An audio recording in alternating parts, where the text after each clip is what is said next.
Samantala, bukod sa mga mamahaling sasakyang makikita sa mga lansangan ng Singapore, ngayon ay mayroon na ring e-vehicles. Ang mga ito ay bahagi ng kampanya kontra climate change. Ang kabuang ulat mula kay Von Aquino sa ASEAN muna tayo.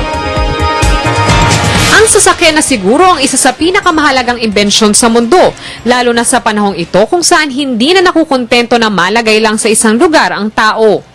Bagamat naging kapaki-pakinabang habang tumatagal ay isa ito sa nagiging sanhi ng problema. Dahil sa dumaraming sasakyan sa kalsada, lumalala ang polusyon sa hangin na nagpapatindi pa sa climate change. Dahil dito, iba't ibang solusyon ang naimbento, katulad na lang ng electric vehicle. Sa Singapore, isang electric vehicle ang patuloy na dinedevelop ng isang sikat na kumpanya ng kotse.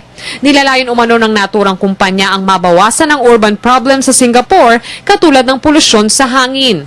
Nagsimula ang kanilang pagbuo sa eco-friendly cars noong pang taong 2011, kung saan 40 electric vehicles ang bumabaybay na sa mga lansangan ng Singapore.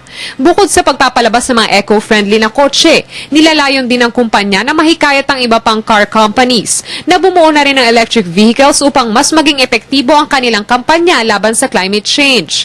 Kung ang pag-uusapan na rin lang naman ay innovation at kampanya laban sa climate change, hindi papahuli dyan ang Pilipinas. Mula sa maingay at mausok na jeep, isang electronic jeep ang inilunsad sa Makati. Hindi papahuli sa bilis ang e-jeepney. Bukod pa dito, hindi rin sasakit ang ulo ng driver sa pagtaas ng presyo ng diesel at gasolina. May isa pang bonus dyan, libre itong masasakyan sa lungsod ng Makati. Bagamat hindi lahat sa atin ay may kakayahang gumawa ng ganitong klaseng imbensyon upang makiisa sa paglaban sa climate change kahit sa munting paraan, katulad ng pagiging disiplinado sa pagtatapon ng basura, siguradong may magagawa tayo. Para sa Telebisyon ng Bayan, Von Aquino.